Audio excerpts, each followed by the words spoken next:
ৰিপুণ বৰা দাদাই ফোন মাৰিছিলে আৰু ৰিপুণ বৰা দাদাই অলপ পজিটিভ কৈছে, এক খোজ কংগ্ৰেছ আগুৱাইছে।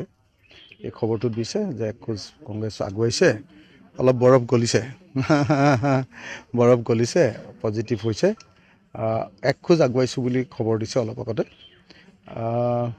গতিকে খবৰ পজিটিভ হৈ গৈ আছে। আশা কৰোঁ আমাৰ বিৰোধী ঐক্যমঞ্চটো হ'বগৈ, মাত্ৰ কেইটামান কথাত লাগি আছে। আশা কৰিছোঁ কংগ্ৰেছে কথাখিনি উপলব্ধি কৰিব, বুজি উঠিব। আমাৰ পিনৰ পৰাও আমি ত্যাগৰ মনোভাৱেৰে আছোঁ যে বুজাবুজিৰ মাধ্যমেদি আমি বিষয়টোৰ মীমাংসা কৰিম। মাত্ৰ কেইটামান খুব ভাইটেল পইণ্ট আছে আমাৰ, যিকেইটা ভাইটেল পইণ্ট মীমাংসা নকৰাকৈ আমি একলগ হ'বলৈ গ'লে আমাৰ দলেই ভাগি যাব, আমাৰ দলেই নাথাকিব।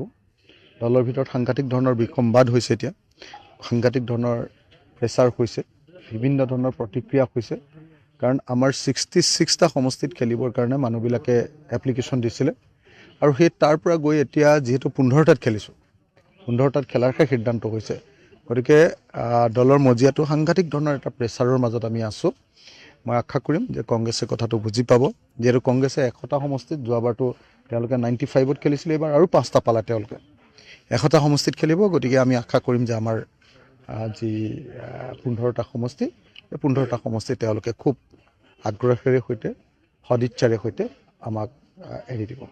ফোন কৰিছিল নে? আপুনি ফোনৰ কাৰণে অপেক্ষা কৰিছে? নাই, এতিয়ালৈকে কৰা নাই। ৰিপুণ বৰাই ফোন কৰি জনাইছে মোক কথাখিনি। যথেষ্ট নৰম হৈছে আগতকৈ, কম্প্ৰমাইজ হ'ব নেকি আপোনাৰ? মানে আমাৰ পিনৰ পৰা যিকেইটা কথা কৈছোঁ, সেই কথাকেইটাৰ মীমাংসা হ'লে ডেফিনেটলি কম্প্ৰমাইজ হ'ব। মানে আমাৰ পিনৰ পৰা যিখিনি কথা কৈছোঁ, সেই কথাখিনি যদি হৈ যায়, তেতিয়াহ'লে ডেফিনেটলি কম্প্ৰমাইজ হ'ব। কম্প্ৰমাইজ নোহোৱা কথা নাই। নাই, অহা নাই এতিয়ালৈকে। মই সমষ্টি ৱাইজ আপোনালোকক ক'বলৈ বেয়া পাইছোঁ, সমষ্টি ৱাইজ, কাৰণ এটা কথা ক'লে সিটো সমষ্টিৰ লোকে বেয়া পাই যায় আমাক, গোটেই হুলস্থুল হৈ যায়। গতিকে মই সমষ্টি ৱাইজ কথাটো ক'বলৈ বেয়া পাইছোঁ।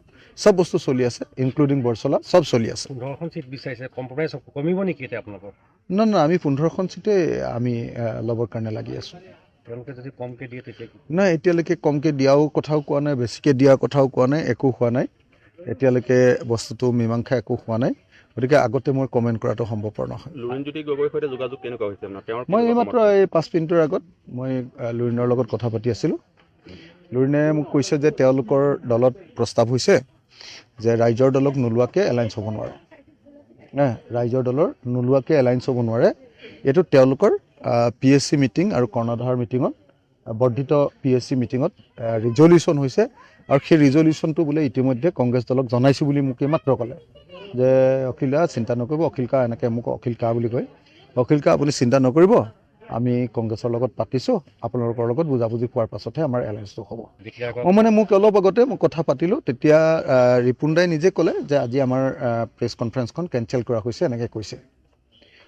প্ৰেছ কনফাৰেন্সখন তেওঁলোকে কেঞ্চেল কৰিছে বুলি মোক ৰিপুণ দাই নিজে ক'লে, আৰু এতিয়া হেৰিও ক'লে, লুৰিণেও ক'লে। লুৰিণৰ লগত কথা পাতিছিলোঁ এতিয়া এই অলপ আগতে 5 মিনিট, আপোনালোক অহাৰ আগে আগে কথা পাতি ওলাই আহোঁতে আপোনালোকে মোক পাইছে আৰু। লুৰিণে ক'লে যে অখিল কা আপুনি চিন্তা নকৰিব, আমি কংগ্ৰেছক জনাই দিছোঁ যে আপোনালোকক নোলোৱাকৈ, ৰাইজৰ দলক নোলোৱাকৈ এলায়েন্স আমি নামানো। মই নাই দেখা নহয়, মইতো ছ'চিয়েল মিডিয়া চাই থকা নাই, মই টেনশ্যনত আছোঁ, মানুহৰ লগত কথা পাতি আছোঁ, মানে আপোনাৰ হেৰি কৰি আছোঁ। ছ'চিয়েল মিডিয়া চাবলৈ সঁচাকৈ সময় পোৱা নাই, মিছা কথা কৈ লাভ নাই।